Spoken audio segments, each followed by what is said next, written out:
ਅਸੀਂ ਅੱਜ ਕਰੇਲੇ ਬਣਾਵਾਂਗੇ। ਕਰੇਲੇ ਮੈਂ ਲਏ ਸੀਗੇ, ਉਹ ਮੈਂ ਲੈ ਛਿੱਲ ਤੇ ਵਿੱਚੋਂ ਕੱਢ ਲਏ, ਬੀਜ ਉਹਦੇ ਕੱਢ ਲਏ, ਉੱਤੋਂ ਛਿੱਲ ਲਏ ਅਤੇ ਇੱਦਾਂ ਮੈਂ ਇਹਨਾਂ ਨੂੰ ਬਰੀਕ ਬਰੀਕ ਕੱਟ ਲਵਾਂਗੀ, ਕਿਉਂਕਿ ਜਿਹੜੇ ਮੇਰੇ ਬੱਚੇ ਆ ਨਾ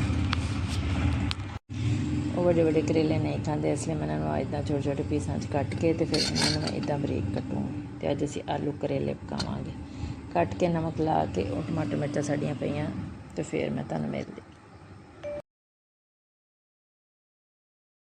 ਅਸੀਂ ਹੁਣ ਪਿਆਜ਼ ਕੱਟ ਲਵਾਂਗੇ ਅਤੇ ਫਿਰ ਅਸੀਂ ਟਮਾਟਰ ਮਿਰਚਾਂ। ਅਸੀਂ ਅੱਗ ਬਾਲ ਲਈ, ਉੱਤੇ ਕੜਾਹੀ ਰੱਖ ਦਿੱਤੀ, ਇੱਧਰ ਸਾਡਾ ਧੁੱਲ ਗਿਆ ਪਿਆਜ਼ ਟਮਾਟਰ ਮਿਰਚਾਂ ਧਨੀਆ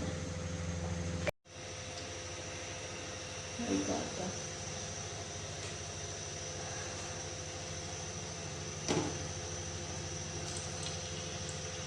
ਇਹਨੂੰ ਗਰਮ ਮਸਾਲੇ ਕੁੱਟਣਾ।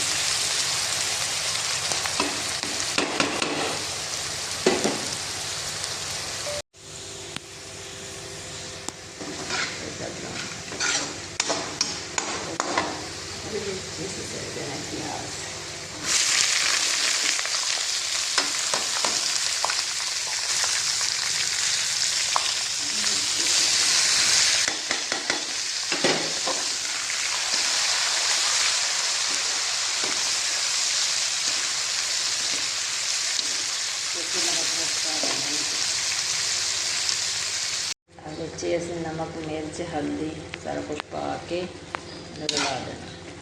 ਵਿੱਚ ਥੋੜ੍ਹਾ ਦਹੀਂ ਜਾਂ ਦੁੱਧ ਪਾ ਦੇਣਾ। ਸਾਰਾ ਕੁਛ ਰਲ ਮਿਲ ਜਾਏ ਅਤੇ ਫਿਰ ਅਸੀਂ ਇਹਨੂੰ